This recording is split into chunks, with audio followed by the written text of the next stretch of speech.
Selamat datang kembali. Hari ini kita mau bahas tuntas soal gimana sih caranya komunikasi yang efektif di zaman sekarang yang ya ampun informasinya banyak banget. Sumber kita kali ini kutipan dari buku Speak Memorably, The Art, PDF. Ini menantang banget cara-cara komunikasi yang lama. Pernah nggak sih Anda ngerasa udah nyampein pesan kunci gitu, tapi kok kayaknya ya udah lewat aja gitu? Nah, misi kita sekarang ini ngebongkar kenapa sih jadi orang yang diingat itu jauh lebih penting daripada sekedar ya nyampein pesan. Apalagi di dunia kerja yang berubah cepat banget ini. Mari kita kupas bareng-bareng ya. Lihat ya dari sumber ini, cara kita ngomong itu sekarang kayak diaudit, dianalisis dengan cara yang, wah nggak kebayang deh sebelumnya. Sampai kegetaran suara kita segala. Jadi taruhannya ini serius. Oke. Mari kita mulai dari masalahnya dulu kali ya. Penulis buku ini tuh langsung nunjuk, nasihat komunikasi yang udah usang. Tahu kan? Fokus ketiga pesan kunci, terus ulang-ulang terus. Kedengeran sih, ya masuk akal ya. Tapi hasilnya, ya kita semua jadi kedengeran sama aja gitu. Generik, gampang dilupain. Belum lagi soal rapat-rapat yang, aduh, panjang tapi gak jelas. Atau presentasi yang ngebosenin. Itu loh istilahnya death by PowerPoint. Kayaknya udah pada hafal lah ya. Rasanya waktu sama energi kita kesedot banget gak sih? Banget, betul. Dan kerugiannya itu, wah, bukan cuma soal waktu loh. Data yang dikutip dari studi Grammarly sama Harris Poll itu lumayan bikin kaget sih. Jadi komunikasi yang buruk itu merugikan perusahaan sampai berapa itu? 1,2 triliun dolar per tahun. Ironis ya, kita makin sering komunikasi lewat macam-macam cara, tapi kok kualitasnya malah jadi turun gitu. Nah, ini nih pertanyaan kuncinya. Kenapa sih cuma nyampein pesan doang tuh nggak cukup lagi sekarang? Penekanannya tuh begini, kalau omongan Anda itu berhasil nempel di kepala orang, entah beberapa jam, hari atau mungkin lebih lama lagi, peluang Anda buat memengaruhi, buat meyakinkan, itu jadi berkali-kali lipat. Ada contoh menarik nih, dari Aaron Doivy, CEO-nya Box.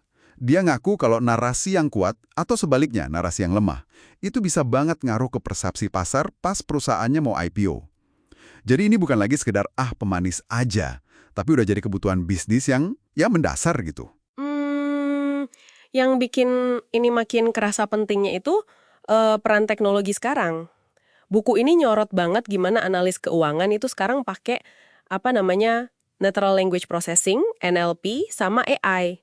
Jadi bukan cuma kata-kata di laporan atau pas earnings call aja yang dianalisis, tapi juga nada suara, keraguan, bahkan jeda atau kata-kata kayak gitu. Tujuannya ya buat ngebaca kondisi perusahaan yang sebenarnya di balik skrip yang udah disiapin rapi. Ada kasus CEO Illumina itu kan, yang sampai harus mundur gara-gara AI nangkep nada stres pas dia lagi bahas isu kontroversial. Ini jadi pengingat keras sih soal pentingnya penyampaian yang otentik. Wah, iya juga ya. Itu tadi soal otentisitas yang bahkan AI aja bisa dengar. Tapi coba kita lihat jebakan komunikasi yang lebih dasar deh, yang sering kita lakuin tanpa sadar. Pertama, penulis nyebutnya kata-kata kalori kosong atau filler words. Pasti familiar lah ya. Anu, kayak gitu. Apa ya? Kedengarannya sepele ya, tapi ini tuh pelan-pelan ngerusak wibawa sama persepsi orang tentang kompetensi kita. Nguranginnya emang susah sih, karena ini udah kayak refleks aja kalau lagi gugup atau mikir. Klise. Istilah kayak leverage, sinergi, atau frasa yang udah basi banget.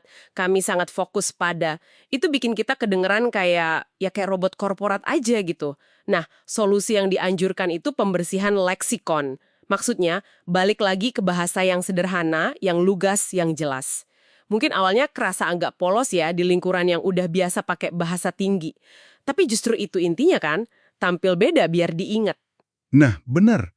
Satu lagi nih yang sering banget kejadian, defisiensi titik. Maksudnya, ngomong terus aja gitu, paragraf panjang tanpa jeda.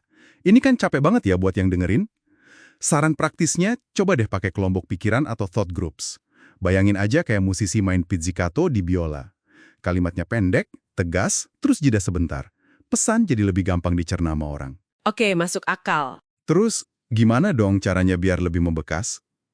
Ya pasti butuh latihan ya, tapi ada beberapa strategi kunci nih yang diangkat di buku ini. Salah satunya, ini kayak cheat code buat memori. Bungkus fakta pakai cerita. Ada kutipan dari psikolog Jerome Bruner. Katanya, fakta yang dibungkus cerita itu, 22 kali lebih gampang diingat.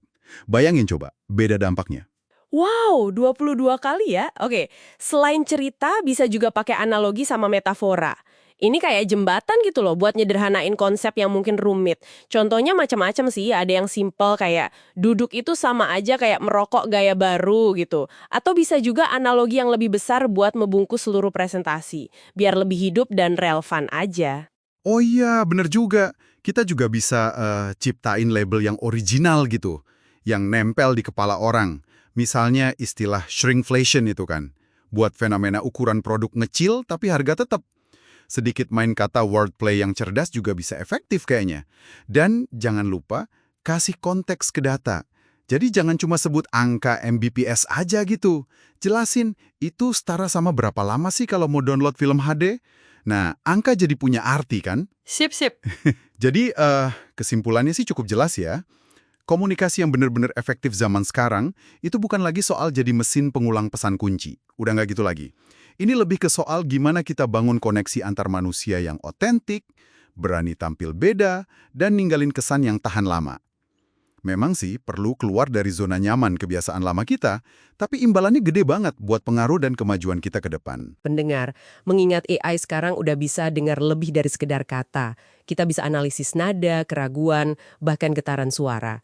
Gimana caranya Anda bisa secara sadar gitu ya, melatih cara penyampaian Anda biar selaras sama pesan yang mau disampaikan, terutama pas lagi di momen-momen penuh tekanan. Sesuatu buat dipikirin lebih lanjut.